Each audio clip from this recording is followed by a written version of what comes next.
Welcome, everybody. Gotta talk about the real today. Gotta talk about the real. Okay. So, a lot of us are doing a little bit of cooking out there. Energetic, emotional, physical, spiritual. And I have some things to share right directly off of my cell phone, which I'll be getting into. But I want to start this message off with kind of just letting this Christian community, the whole community, but the Christian community know who you're looking at and who I am. So my name is Alexander. My birthday is August 22nd, which is the Queenship of Mary. And as a fair weather Catholic growing up, the first visualization I had when my third eye turned on, when I, as the Bible claims, became a seer, became able to see, the first vision I had was the Virgin Mary. Ba-boom. The legend herself, the Divine Mother, right there in many forms across all the religions and dogmas. But she came to me as this form, as the Virgin Mary. And I just want to let it be known that there is no force on this planet that I would take more bullets for and take more hits for than her, because I know how much she has been there for me when I needed coverage, when I needed energy, when I was going through it. She's been the energetic force. So I know talking about something like codependencies and depression, I can just imagine that the comments that are going to pile up, and to each their own, and you can leave them if you want. But I wanted to start by addressing all of you people. And what do you mean, you people? I love you all. I just want to let you know that. But these whole like, all you need is Jesus, all you need is this and that. I'm here to give real help. And I'm not saying that Jesus and religion and these things can't help. But I just wanted to make that part of the intro right now, so you know who you're looking at, and you know that my third eye works with my eyes open, and you know that I can see beyond the veil. And like I said, you don't know a person on this planet that would take more bullets for the Virgin Mary if she was physically incarnated on this realm right now. So carrying on from there, I want to start off right away just giving huge, massive shout outs to my entire patron family.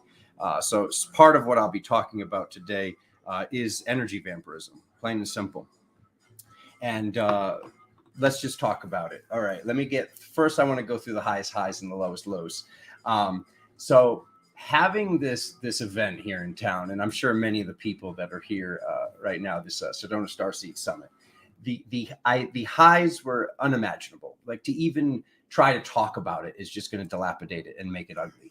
But to have this like higher than I've ever been high without any drugs or medicines or anything added, just love, like the actual frequency of magic in my eyes, to have this high, and then to be riding that wave and go up, but like this kind of like progressive, like how do I hold that frequency and then go through what we're all going through. So collectively, I believe that we're all together healing some massive stuff as a spiritual collective, as a physical collective, as a religious collective.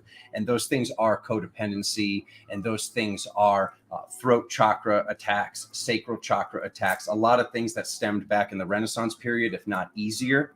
But as I was going through this highest high, this achieved for me this pressure, this depression, and I'll be talking about that later as well. But me being real with my patron family, and that's why I want to be real with you all. And I'm not gonna say your full name here, Sister Katie, but I have to share this message. So I went live to the entire my patron crew, like my family, the people I do go on missions with. Not that I don't go on missions with the rest of the subscriber crew, but the people that we talk about safe space. We have this safe space. We're able to talk about whatever I want, because I don't have to worry about my videos being taken down, because I'm paying for a private server, and we all get together and talk about the real. So I wanted to like let them know what was going on, because they're paying for me to do weekly readings, and I didn't feel right to do a weekly reading. But then Spirit was like, no, this is the time. Y'all got to show them vulnerability. You talk about all these codes about love. You talk about all these codes about vulnerability. So let's do this. Let's get real. So you go talk to them and let them know what you've been going through. So this highest high and lowest low thing. So I go from this like, oh my God, like epic event, and then like being like, I can maintain this, and it's slowly going down until Thanksgiving comes. So Thanksgiving comes, and this whole like, you know, me coming across the country and what I've done, and like just not having the family and the spiritual family that I thought would be here. And, you know, basically like having scrambled eggs for Thanksgiving. I'm not complaining. Please don't feel pity on me. I'm very blessed with my life. The amount of energy that came to me from me speaking my piece, it was an overwhelming bliss, at lack of better words, that came from the patron family. And that's why I want to talk about energy vampirism, or even just open up as a philosopher, philo, being filled with love, Sophia meaning wisdom, being filled with the love of wisdom. I want to just start this conversation because I do not have an answer, because this literally just came to me this morning in the steam room while I was just like cooking everything off of me. So also that, figure out what works for you when you are going through it, when you are under that pressure. Okay. So Sister Katie said to me, because I was like, it was almost like she felt that I thought this was negative, but I'm just going to share these two sentences. She said, I did not find it negative. In fact, I feel blessed that you shared. It is so reflective of stuff in my life.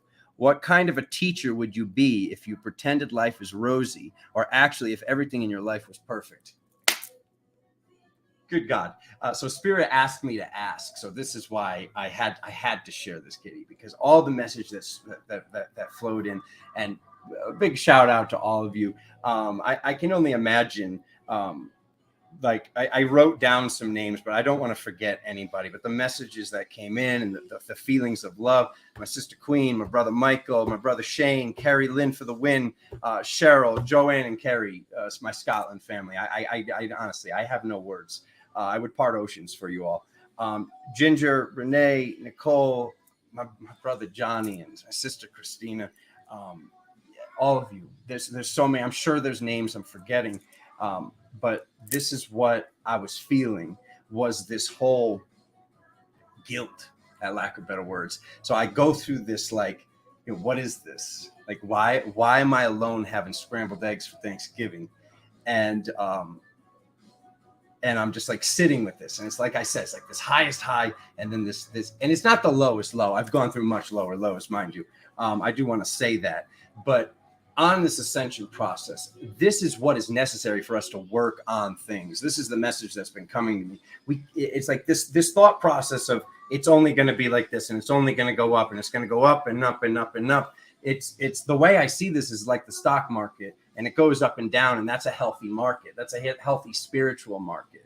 So sitting with all of this, it's like, that's why I want to just like touch base a little bit on this like depression thing right now, because I'm going to be going back through it. People hear depression, they think like this deep sadness. But what does this word actually say? This word says to remove the pressure. D meaning remove, and pression coming from pressure, to remove the pressure. But it's that pressure that we all signed up for. It's that pressure that is our traumas that we all have. Every single person watching this, you wouldn't be watching this video if you weren't on some quest for personal growth, and you didn't find your spirituality, your religion, your power through this pressure. Through this pressure that eventually gets relieved, and we wear it on our faces and wrinkles, and our posture gets torn down, and then boom, when we're happy, we look like this.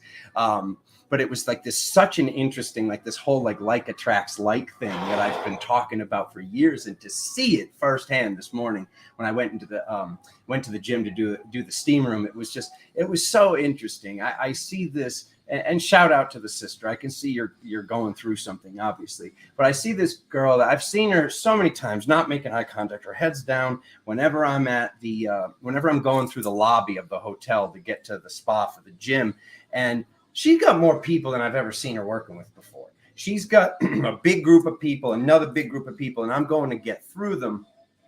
And as I'm sitting in this sadness and like hacking my way out of it, she's got her head down and she looks up at me. And like, she gives me this, like these love vibes. And I'm like, she's never even looked in my eyes before. But mind you, the other 99.9% of the time, I'm walking around in just like the utmost happiness and excitement, and I'm just like kind of like do. So like it was like this, to see that like attracts like. I'd also love for you to just take note in that if you are looking for love, if you are looking for like, you know, something along the lines of even friends, there's this whole thing that I see, and I see more and more, and that was so validating for me to see this today, that we see sometimes people see us when they see themselves in us. So to see the sister that never looked into my eyes, and now today she looks into my eyes and she's like, wait a minute, is there something here? It's like, no, mama, I'm sad today, but you've clearly, I can feel and see, like, I'm not projecting, but by the fact that you've never had all the years I've been here, never looked in my eyes, I can tell it's like you're feeling something now because our vibrations are similar. So I just wanted to share that and then go back to this vampirism thing, because as I'm sitting in the steam room, and a couple brothers, a big shout out to the brothers, freaking Will, I love you so much, man. I talked to my brother Will. I talked to a few people. It was like whoever was there was like looking to talk about this stuff. And I see a lot of people going through sicknesses that aren't sicknesses. We're clearing this stuff on our own ways. We're clearing our throats. I mean, my ears, I can't even hear right now. And it's because Spirit's wanting me to speak this. I don't know if you guys can hear the sound, but I hope that didn't blow your eardrums out. That's literally my ears are doing that when I just blow pressure through my nose. And it's all well and good. It's all part of the process. It's all part of the pressure of us becoming these paragons. And what is paragon? A paragon is a gigantic, priceless diamond. But I want to talk about this vampirism thing for a second, because it was like really weighing down on me, and in its own way. And so basically I went live yesterday, but for the Patreon crew. And I was like just honest with them what I was going through, and I was like, hey, I don't know what to do. What do you guys think? I'd love to hear like text, Skype messages, emails. And I'm not saying this to this whole community.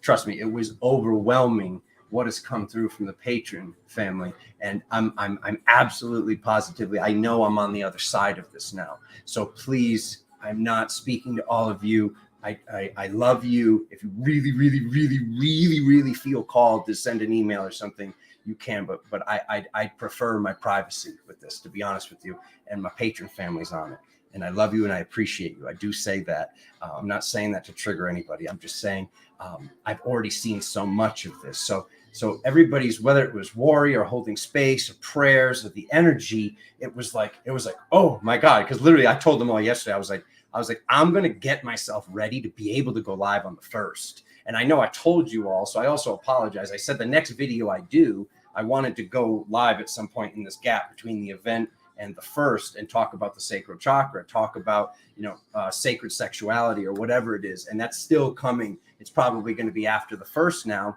But I told them, I was like, I need to put myself back together. Like I burned the candle in the middle to do this event, and how much I pushed myself, and then what came up with it, with this alignment that we're all in right now, just to talk about a little bit of astrology and a little bit of woo-woo. The Pleiades and Mama Gaia and the sun are all in the line right now. And this is all coming to a head, and something's coming to fruition by May. But the angelics, or these Pleiadian aspects, we're going through it just like we are and we were, and they're through the other side of it now. So if you were hearing anybody saying like, oh, I don't know whether to trust the angels, or I don't know about this, I don't know about that, just like we were ascending, just like the planet's ascending, just like the sun is going from yellow to white, everything around us is ascending right now. So that message is still coming. I wanted to share about that. And I also wanted to share that with this galactic gateway that we're going through, which started on 11/22/222. So we had 2/11/22222. So one of these last epic gateways, that this Pleiadian gateway started on that day, and it will be coming to fruition by May next year. I'm not sure the exact day, but that's what we're going through, just to fill you in on that. Back finally to wrap up this vampirism thing. So I was like going through it in this way of like, all these prayers and energies and love came to me, and I was like, oh my God. And I was almost just like, I got to like almost like pay it back to the community. I got to go live, because I felt so much better so fast. It wasn't normal, to be honest with you. Like I was like, I know my process and I know what I was going through. So this whole like, it is me talking about my process, is me talking about if it's difficult, vampirism. Because I think a lot of you are dealing with this. I think a lot of us as empaths feel guilty even talking about our process. But we need to talk about our processes, because when we talk about our processes, we're talking about our boundaries. We're talking about what we need to see, what we want to see, what we'd like to see in our lives, in our realities. And if the people in your life are getting triggered by that and saying you're bringing drama, because that's what I felt like. I was like, did I bring drama? Did I do that? Like I was so guilty. Like I felt so guilty that I even like reached out to everybody when I felt the energy start to come in, and it was a lot. And I know, like even my brother Will said, brother, you've given so much more than what you take. I'm positive of that. He's like, please let that go. But I need to talk about this distortion, because if it's running through me, it's probably running through some of you at home, because the only way I truly know how to help you all, the only way I know how to step more into this role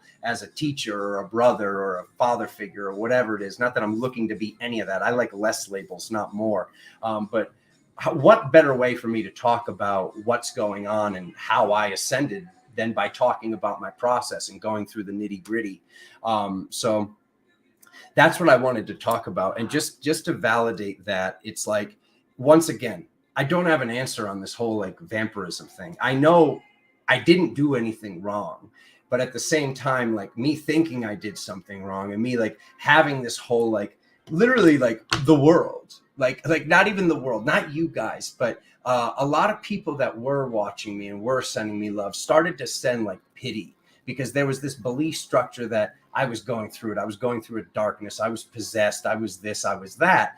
But they don't realize, these people that thought they cared, and they were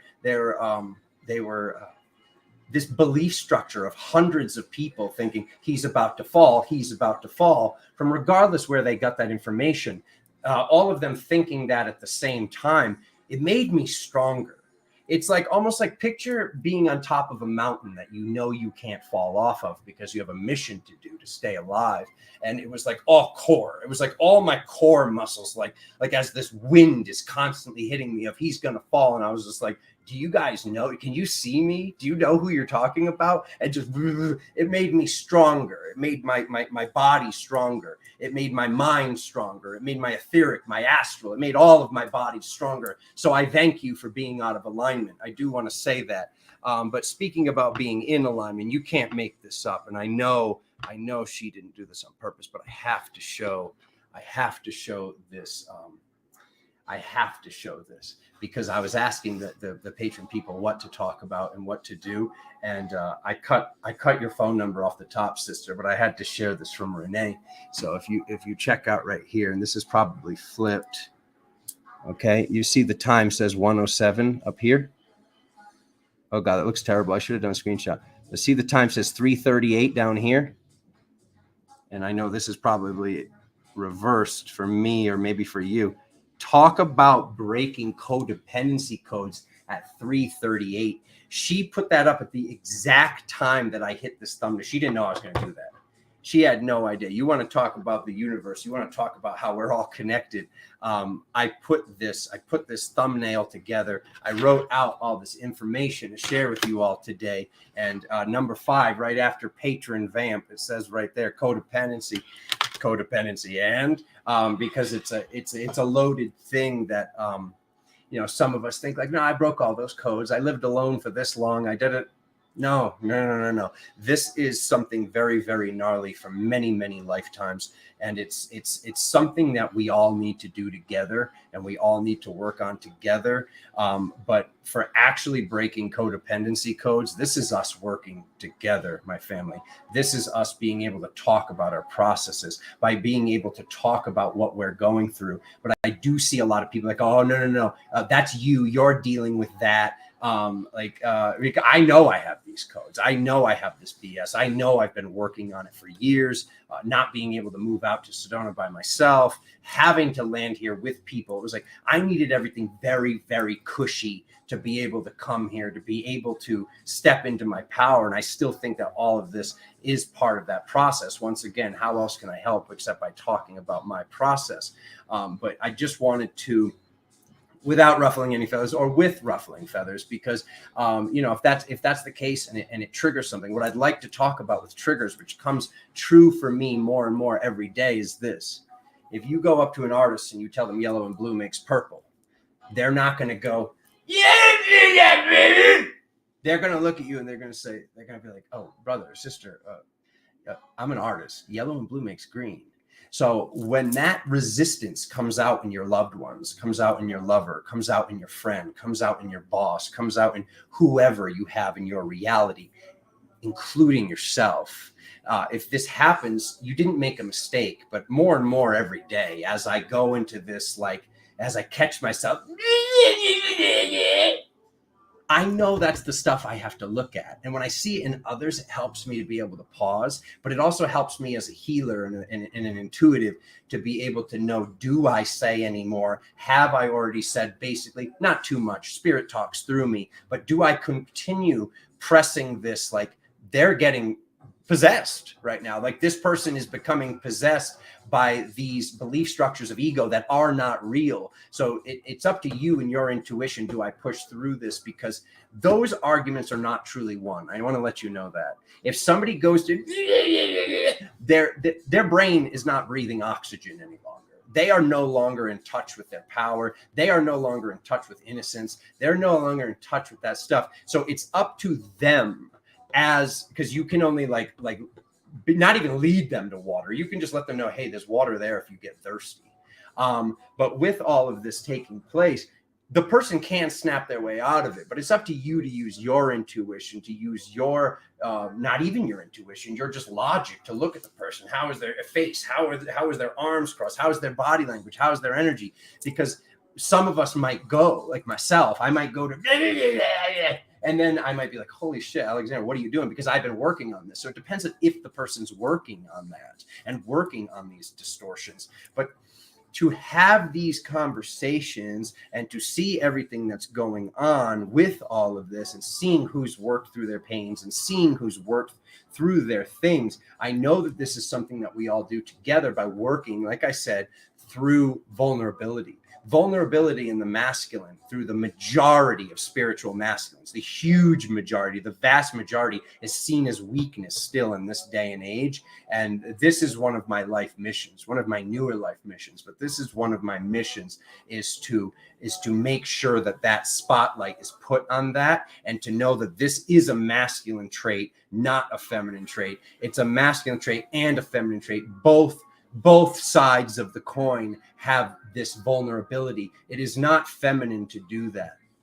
It's very, very powerful to be able to listen, to be able to hear, to be able to hold space, to be able to not interrupt. One of my biggest difficulties that I'm working on right now, when somebody's talking, not interrupting them or not constantly being like, oh my God, I have something to share about this. And then they feel that energy that like they almost can't even finish what they're saying. As an introvert, I can only imagine how difficult this is, because it's like, I consider myself like, I'm still an introvert, as much as you guys are like probably watching me be like, what do you talk about? You're an extrovert. You never shut up. You're Leo energy. I want some of that. But I was an introvert, and I still am technically an introvert. But I'm a recovered introvert. I'd like to say it that way.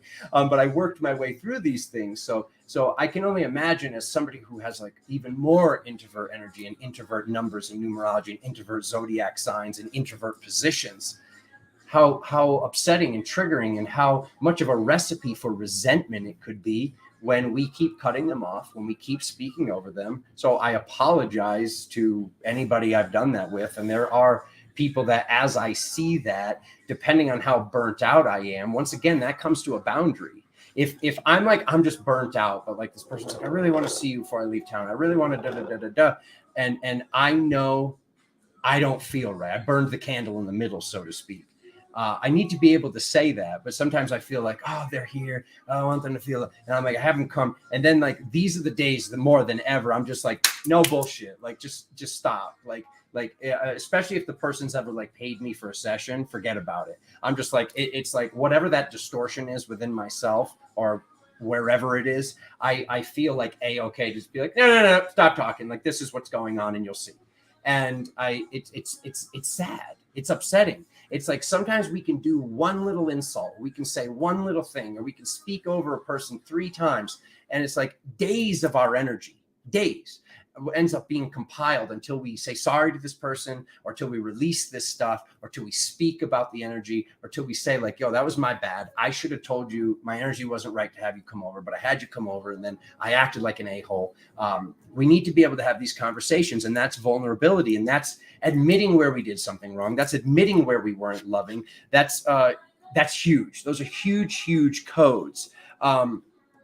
So I wanted to just like a little also shout out to this, like this corresponding connection with Matt Kahn. Like I really have no words how epic it was. I just like, I'm like literally like so fortunate to have like hung out with this brother and like become friends with him.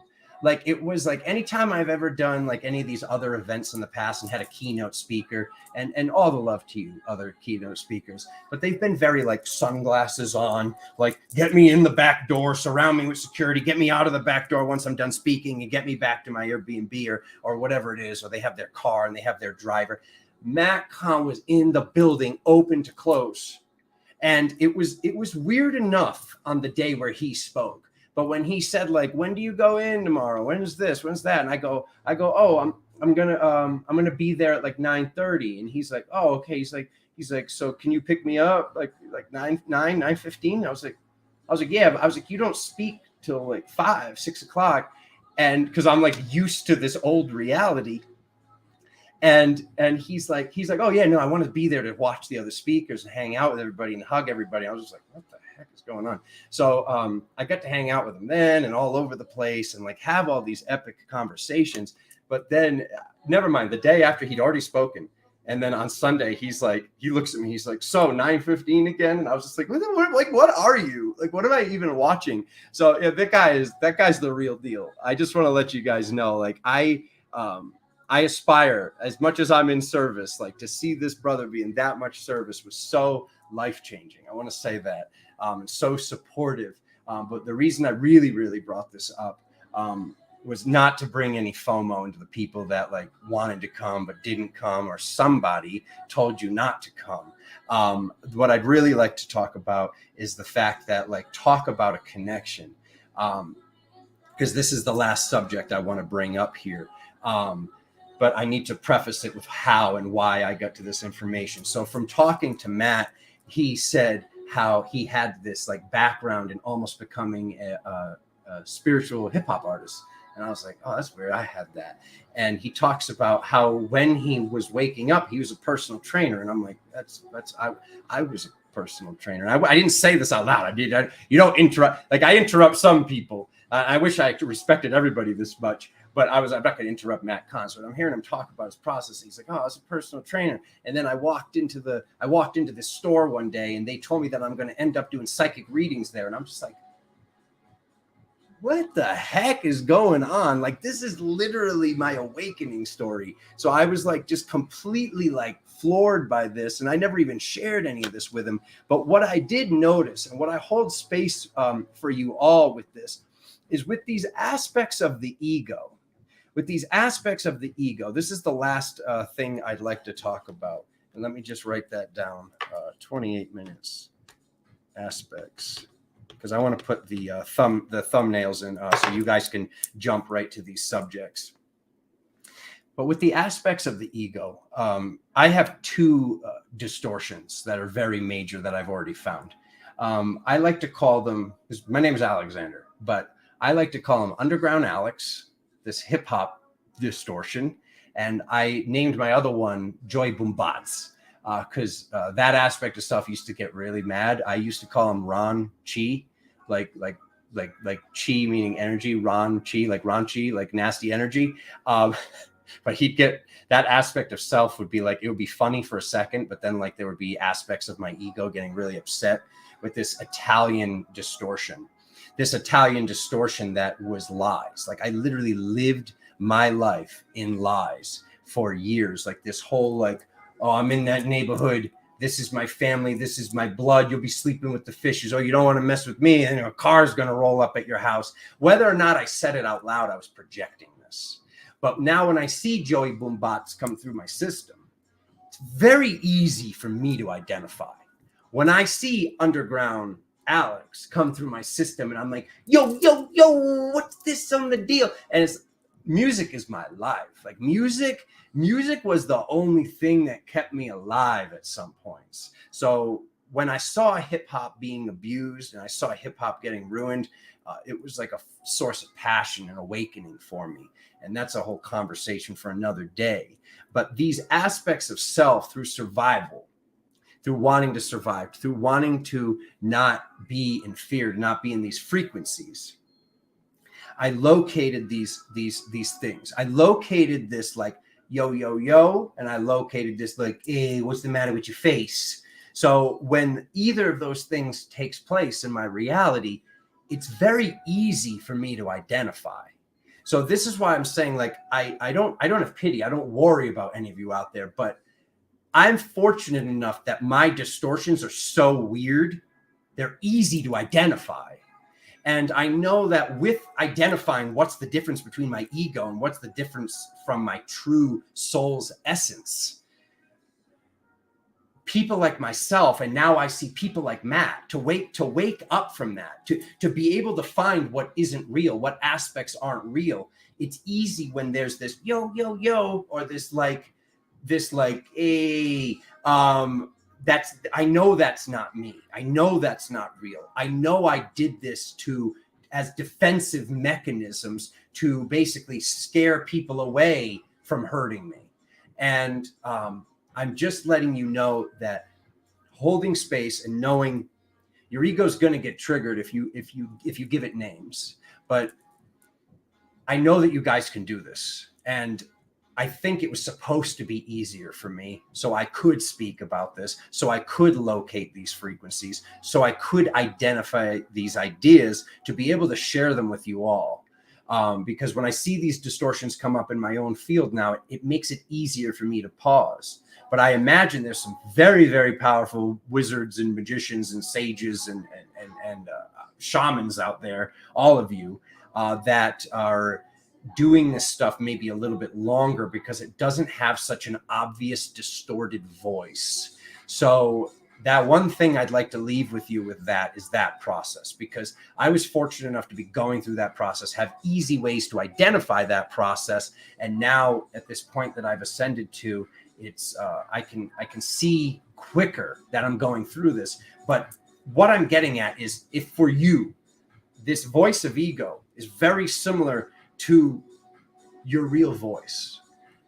It could be more work to do this and to get this done, but I know that you can get this done. I know that you can do this. I know that you can locate, where is that voice? Is this real? Where is it coming from in my body? To locate where or how is this frequency coming through you? What does it sound like? How does my energy feel when I'm speaking like these a-hole versions of myself that you shouldn't call a-holes? You shouldn't. Like I said, when I was calling this Italian distortion Ron Chi, it was funny for a few weeks, but then I started to realize that that this energy that isn't real, like it's not real, but it's so much energy was collected, it still defends itself. It still wants to survive. It still wants to live through to see another day. And it's not alive. It's not real. It's a distortion.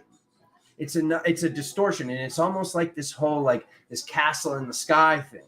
This castle in the sky made me safe. This castle in the sky saved me from fights. This castle in the sky got, so like, instead of like after high school, these 5 people jumping me, they were like, oh, he's Italian. He lives in that neighborhood. He's connected. And I was like, yeah, I'm connected. I wasn't connected to shit. I don't know. It's just hilarious. But anyways, pardon my French. it's probably a good time to wrap up.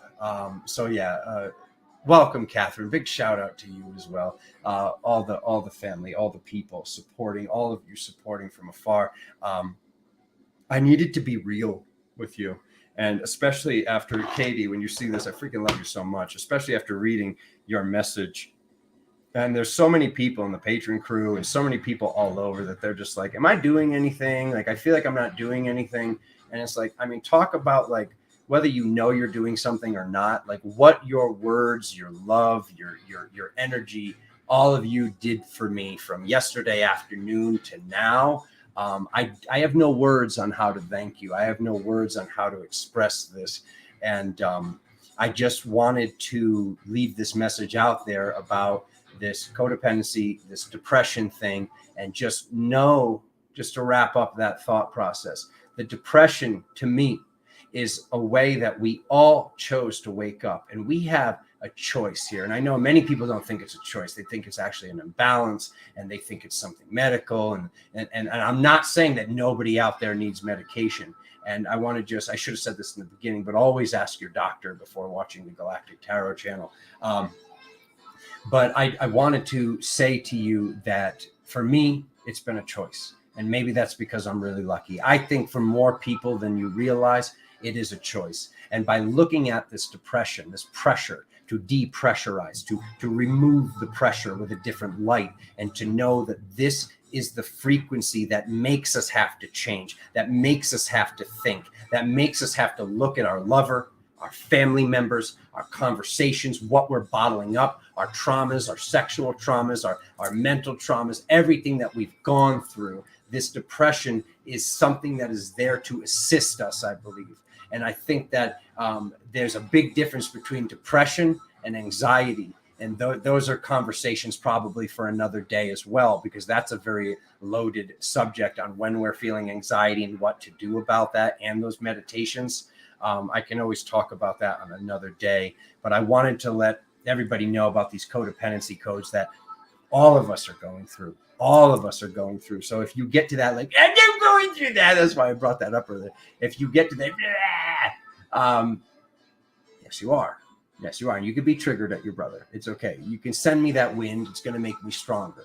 But I wanted to just let everybody know, because this realm and this field of spirituality is a sea of trauma, and it's a sea of mental illness. Seriously. And I don't say that as an insult to anybody. I say that as what I've seen the longer I've been in it, and some of the people that I see being looked up to when they're just really, really, really going through it, and they feel stuck. They feel stuck. So I wanted to talk about that as like just this last thing, which is like, we all woke up from trauma. I don't see a lot of people. Like, you know, it's like, I can't even count on one hand. I couldn't fill up the fingers of people that were like, mom was spiritual, dad was spiritual, and they brought me up oming from the age of 3. Like, no, like most of the people that are spiritual were like, oh, you wouldn't believe what I woke up through. That was the pressure. That was the pressure that you, through doing your work, by getting out into nature, by getting out and wanting shift and working on your boundaries and healing past lifetimes, whether you realized you were or not, and surviving these journeys through these timelines and these stations and these places in this not so physical reality. That's why we're where we are. And that's why we've done what we have done, was from these traumas. It's what made us sit down. It's what made us look inwards. It's what made us seek something better. It's what made us listen to music and realize that music was putting us back together, that nature was putting us back together. And to know that those things are always there. Just remember for yourself, if you're dealing with depression, if you're dealing with this, what worked last time? How were you eating? What were you doing? How did you dig yourself out of that hole last time? Because as much as we see and we know that other people can help us, it's really up to you. Nobody can do this for you. So I want you to know there's probably a time, and I hope and I pray that there's a time that you've done this before, and think about what you did then. Were you working out? Were you walking? Were you riding a bike? Were you juicing? Were you going to the beach? Were you putting yourself into the elements? This word tremendous, tree, mend us. Nature puts us back together is what that definition is. So just remember what worked, and then just like kind of have a little laugh and be like, what the heck? Like, I knew this worked. I knew it worked last time. Why didn't I think of this sooner? And that's okay. This is why we all do this together. We all work on our boundaries and our vulnerabilities together. We all get stronger together. And my family, we've already ascended. So it's like in the words of Matt just the other day in his talk, we've already ascended. And he said, this can look like a Hitchcock movie for the rest of it, or it can look like a romantic comedy. But either way, we've already ascended. And it's how we look at it and how we manifest, how it's going to be, and where our focus is, how that comes to be. I love you all so much. As you know, I go live on the 1st and the 15th for your monthly, two times monthly tarot readings to tune in on your zodiac sign. I hope this message receives you in an ascended state. If you've received this message in a state of you're going through stuff, or you feel like you're sick, you're not sick, my family. These are ascension symptoms, and I co-create ease and grace for your ascension symptoms. And it's been my pleasure to be on this journey with you all. And I love you all from the top, bottom, front, back, throughout all of my hearts, throughout all of time and space. Thank you for being here with me. And I will see you on the 1st, if not sooner. Cheers, everybody.